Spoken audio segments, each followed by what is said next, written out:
my Serbian friends and family, I'll call you because I'm part Serbian now, right? Aren't you proud you got this fat dumbass is calling himself part Serbian? Anyway, today, you know something they do here in Serbia, and this wonderful couple I live with, they told me to eat a spoonful of honey. This is homemade honey, fresh honey. They said eat a spoonful of this every morning. So I try to fit in and do what I'm supposed to do. And it's really good honey, so I'm going to have a little bit more. I tend to eat a lot of it.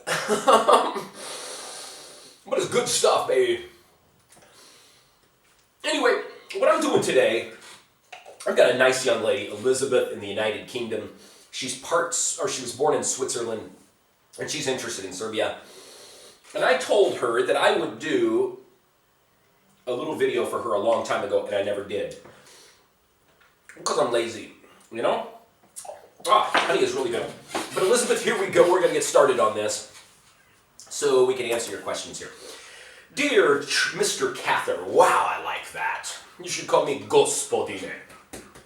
Dear Mr. Cather, or Charles if you prefer, I realize you must get this fairly often, and I apologize for taking up your time, but I was wondering if you could provide me with some knowledge about Serbia.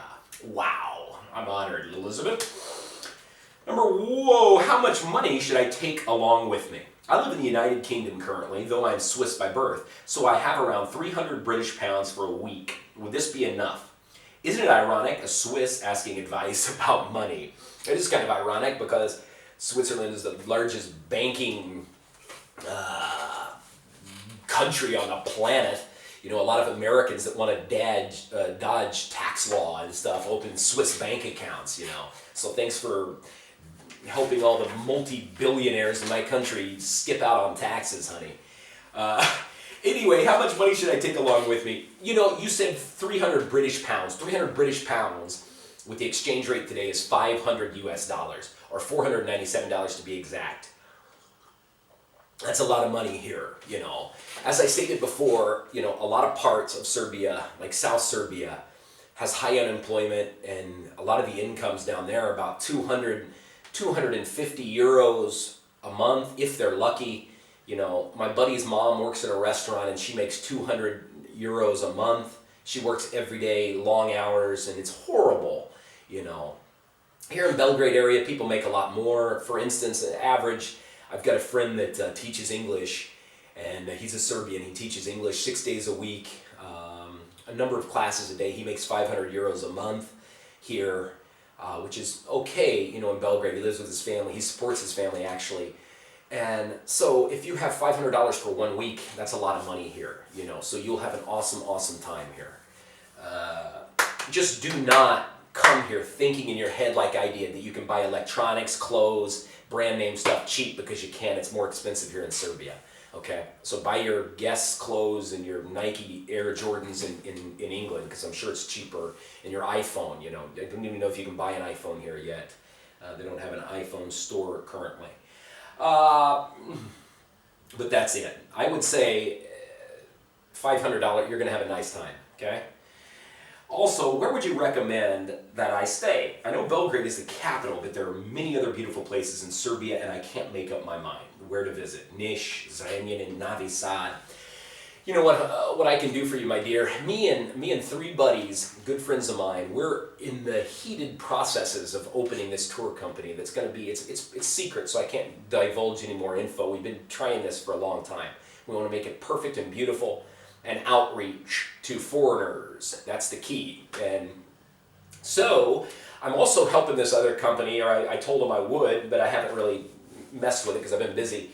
But I can come up with some awesome tours for you that I'll send you in detail that'll allow you to see almost every part of Serbia for very reasonably priced and get it done in a couple days. So you can say, you can go back to Switzerland and you can talk to your Serbian friend and say, man, I saw this in Serbia. You can be a Serbian expert. So I'll give you some really good options. But anyway, in general, Serbia is a great place for anybody that wants to travel, any sort of vacation styled person.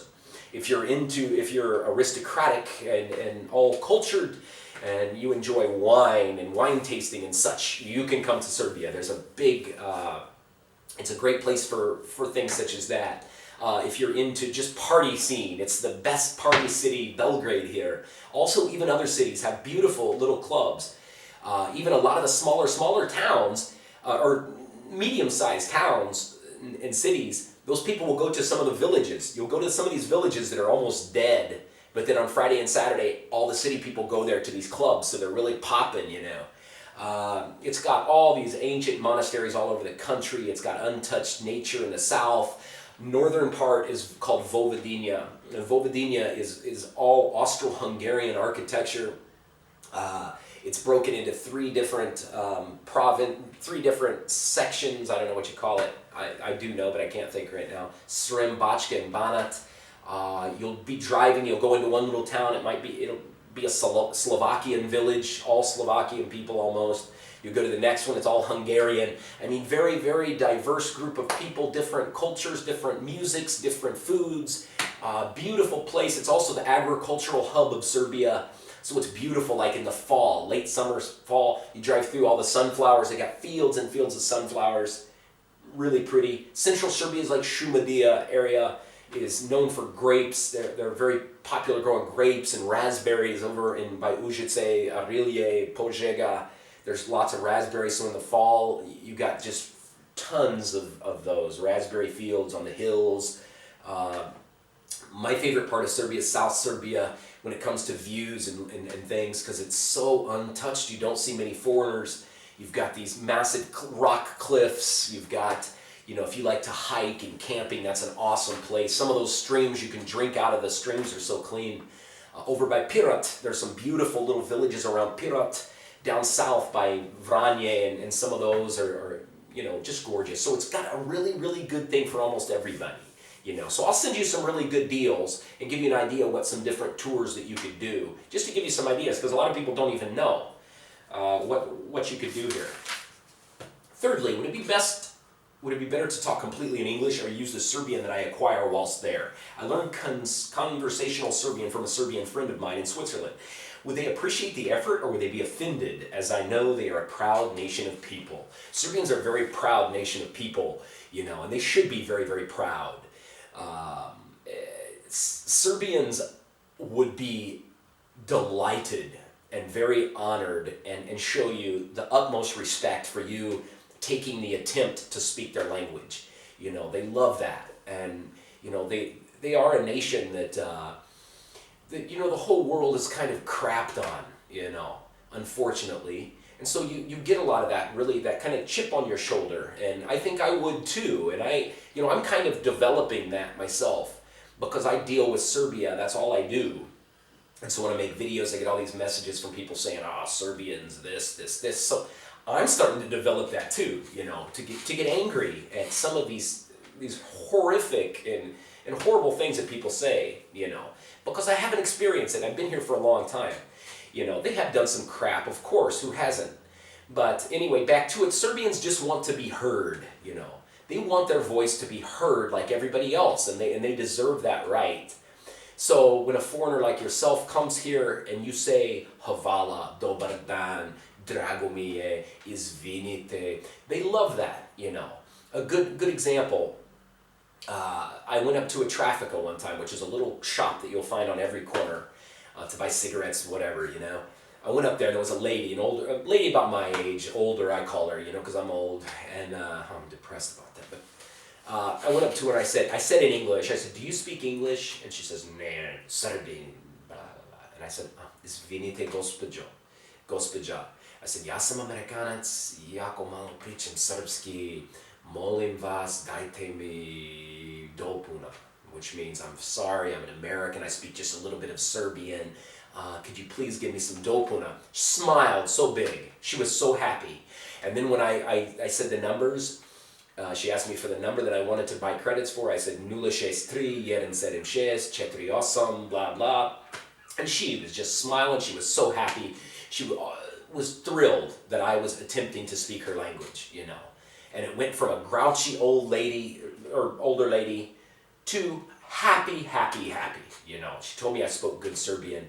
Very kind. So it makes a huge difference. So when you go to someone's home, always say hvala, for thank you and things like that. You know, it'll go a long, long way here in Serbia, you know, and they'll love you so much more for doing it, you know. Fourthly and lastly, is there any behaviors or habits expected of women in Serbia that Western women would find out of the ordinary?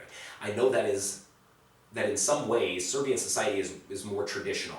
I ask this because whenever I visit a country, I shall make the best efforts to follow their customs. It is the mark of a bigot and supremacist to do so otherwise. Thanks for your time in reading this, and my apologies for any inconvenience, Elizabeth. I like you already, Elizabeth. I agree so much with your bigot and supremacist statement. You know, you should always, when you're in a country, try to do what the locals do. You know, when in Rome, do as the Romans do, as they say, you know. And that's what a lot of my countrymen don't do, and it's embarrassing. You know, a lot of Americans that I meet traveling around, when I find them here in Serbia, I'll meet them, and they're, you know, they'll say, well, they don't have this, they don't do this, they don't do this, they don't do this. It's like, no shit, you know, this isn't the United States, this is Serbia, you know. That's why I like to travel, because everything's different, you know. So try to fit in, try to respect it, you know, so good on you, my dear. But Western women, I would say there is a big difference here. Western women are a little more independent, and they believe in, not all of them, of course, but here in Serbia, like when you go to a home to eat, you know, the majority of Serbians sit at the table. They don't sit on the couch like I always did, but they sit at the table. The women, a lot of times, will wait on the men, you know. They'll wait till the men are finished eating, and then they'll clear the table. Even the younger girls do that, you know. A lot of times I've been with some girls to their home, and I eat, and the girl will take my plate away and all my things, because a lot of times I'm used to, when I'm finished, I'll get up to take my stuff, and everybody's like, what are you doing? What are you doing? You know, don't do that. Let her do it, you know. To me, it's really funny, because we're from a country where we believe in equal rights, you know, where men and women are equal, and you both do your thing. But here, no. Even older people, you know, like grandmothers, you know, they tend to baby you, you know. So they do the laundry, they make the bed, they clean the room, you know, and things like that. I've been to a place, I try to pick up my blankets and put them there, like, no, Grandma will do it, you know. It's like, no, I don't want her to do it, you know. So I think that's something you'll find strange, and probably the touchiness, you know. I don't know in the UK, but here Serbian girls, you know, a lot of times they kiss each other 3 times when you meet. It's kind of like a tradition. Everything in Serbia is, you know, their sign of the cross they do with their 3 fingers shut. So everything comes in 3s. So they'll kiss 3 times. A lot of hugging, you know. So that might be a little bit strange for you. Other than that, not really. What else did you ask me? Well, their customs. And that's really about it, you know. Serbian is a traditional country. I mean, they stick to their old music. You go to the kafanas and they're listening to their old traditional style music, some of them. But it's a big mixture here, you know. So you can't really say all Serbs are one way and they're not, because every time I do, I get a ton of my Facebook friends will message me and say, hey, we're not all that way. I don't like kafanas. I don't like Serbian music. I like this. I like that. You know, so it's just like about any country, you know. Back home, when I talk about, you know, people in Illinois being, in central Illinois being kind of a redneck, you know, then my friends will email me and say, hey, I'm not, blah, blah, blah, blah, blah. Yeah, I mean, so you have that diversity. But overall, Serbia is a traditional country. They've carried on their religion for many centuries, even though the Turks tried to squash it and to keep them from doing it. So they're proud, tough people. And I guarantee you're going to love it, you know. So have a great time, and I hope to meet you, really. If I'm still here, Elizabeth, I would enjoy meeting you and hearing your experiences and doing a video with you that I tried to do with a couple of people. Anyway, that's it. Enjoy your trip, and we'll speak soon. Hvala, do viđenja.